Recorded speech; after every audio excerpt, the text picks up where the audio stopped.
দুঃখ এবং মর্মান্তিক খবর যেটি সেটি হচ্ছে সেই শরীফ আর নেই। 1 2 3 4 5 খোঁজ নেব কেমন চলছেন, কোনো সমস্যা হলে জানাবেন, ঠিক আছে? আসসালামু আলাইকুম। আজ যাচ্ছি সেই শরীফের বাড়িতে। বেশ কদিন আগে একটা ভিডিও দেখেছিলেন, শরীফের পায়ের সমস্যা, সেটা কেটে ফেলতে হবে। ওই ভিডিও দেখার পরে বেশ কয়েকজন সহায়তা করেছিল, তাদের টাকাও পৌঁছে দিয়ে আসছি। এরপরে অত্যন্ত দুঃখ এবং মর্মান্তিক খবর যেটি সেটি হচ্ছে সেই শরীফ আর নেই। একদিনের ব্যবধানে আগের দিন তার মা মারা যায়, পরের দিন শরীফ নিজেও মৃত্যুর কোলে ঢলে পড়ে। খুব খারাপ লাগছে।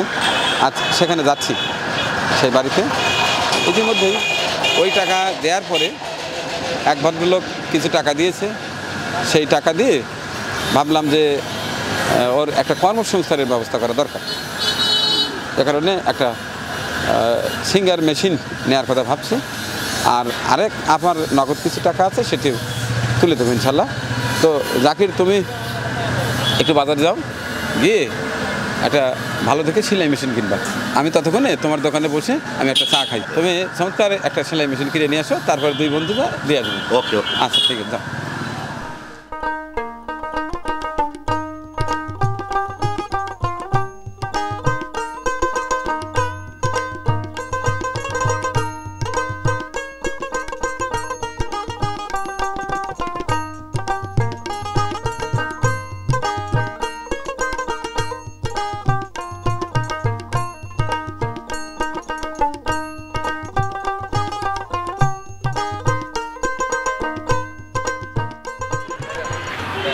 তাহলে কি অবস্থা?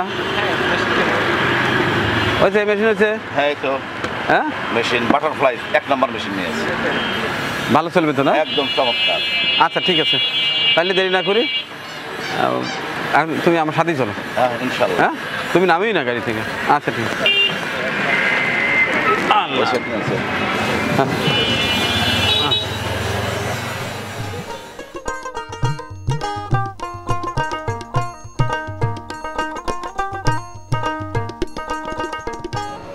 আচ্ছা তাহলে আমরা নামি, আমরা নামি, নামো।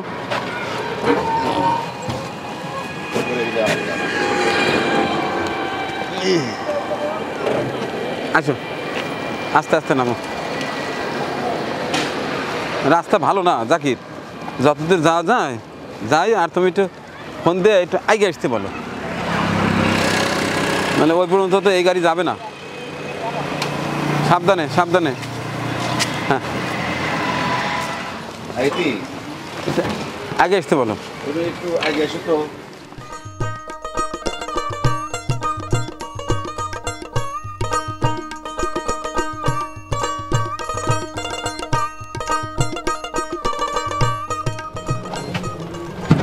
এই বাবা রে, এই এখানেই দাঁড়াও। হ্যাঁ, এখানে অনেক আসতে বলা হয়েছে। ওই যে ওখানে দাঁড়াও, ওইখানে দাঁড়াও। ওই যে চলে আসে। এই মানে আসসালামু আলাইকুম। আমি সেদিন শুনলাম ঢাকা যাওয়ার পথে আমাকে জাকির ফোন দিয়ে বললো যে এই সে তো মারা গেছে। তাহলে তো বিশ্বাসই করতে পারি নাই। এখন আল্লাহর কাছে দোয়া করেন, আল্লাহ যেন ওকে ব্যস্ত নসিব করে। এছাড়া আমাদের আর কিছু বলার বা কর নাই। আমরা ওর জন্য দোয়া করব। তো ভাবলাম যে শরীফ যেহেতু এখন নাই, আপনার একটা কর্মসংস্থানের দরকার। জাকিরের সঙ্গে পরামর্শ করলাম। জাকির বললো যে সুন্দর কাজ জানে, সেলাই মেশিনের কাজ জানেন তো না? হ্যাঁ হ্যাঁ, চালাতে জানেন না? আচ্ছা জাকির, এটা একটু নামা দাও ভাই। এই রাস্তাটা ভালো না তো, একটু কষ্ট করে কাউকে দিন নেওয়াই না।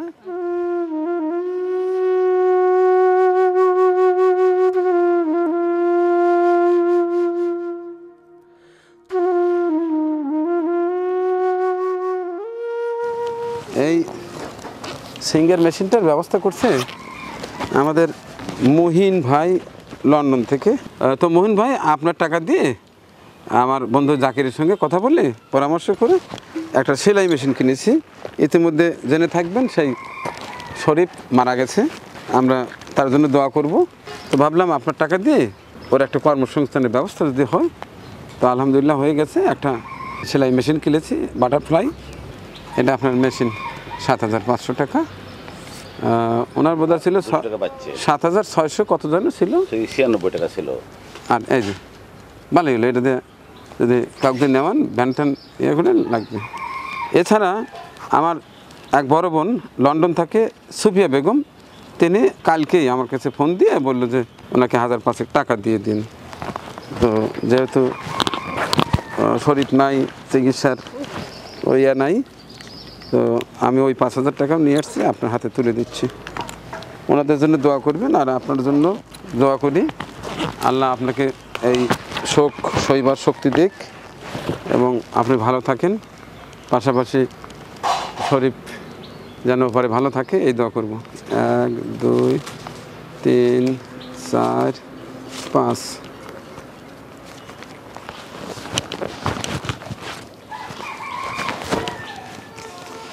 1 2 3 4 5। এর হচ্ছে আমার এক শ্রদ্ধে বড় বোন সুফিয়া বেগম, লন্ডন থেকে দিছে। হ্যাঁ, তার জন্য দোয়া করেন আর আপনার জন্য দোয়া করছি। খোঁজ নেব কেমন চলছেন, কোনো সমস্যা হলে জানাবেন, ঠিক আছে? আর সবার কাছে আহ্বান করছি শরীফের জন্য সবাই দোয়া করবেন যেন ওপারে ভালো থাকে। একটা মধ্যবিত্ত পরিবারে একজন কর্মক্ষম ব্যক্তি যদি হঠাৎ করে চলে যায়, পরিবারটা কিন্তু একেবারে ভেঙে পড়ে, শারীরিক মানসিক শক্তি হারিয়ে ফেলে, পাশাপাশি পারিবারিক যে চাহিদা সেটি কিন্তু মেটানো একটা স্ত্রীর পক্ষে প্রথমত অনেক কষ্ট হয়ে যায়। ধীরে ধীরে হয়তো এটা অ্যাডজাস্ট হয়ে যাবে, একটা ব্যবস্থা আল্লাহই করে দেবে, কারণ আল্লাহ সর্বজ্ঞানী, তিনি কাউকে না খাইয়ে রাখেন না, কোনো না কোনোভাবে কোনো ওসিলায় কোনো কর্মের মাধ্যমে তার পরিবারকে আবার স্বাভাবিক করে দেবেন ইনশাল্লাহ। এই দোয়া করে শেষ করছি আজকের এই বিশেষ ছোট্ট ভিডিওটি। আল্লাহ হাফিজ। ঠিক আছে, তো নিয়ে যায় না? আচ্ছা।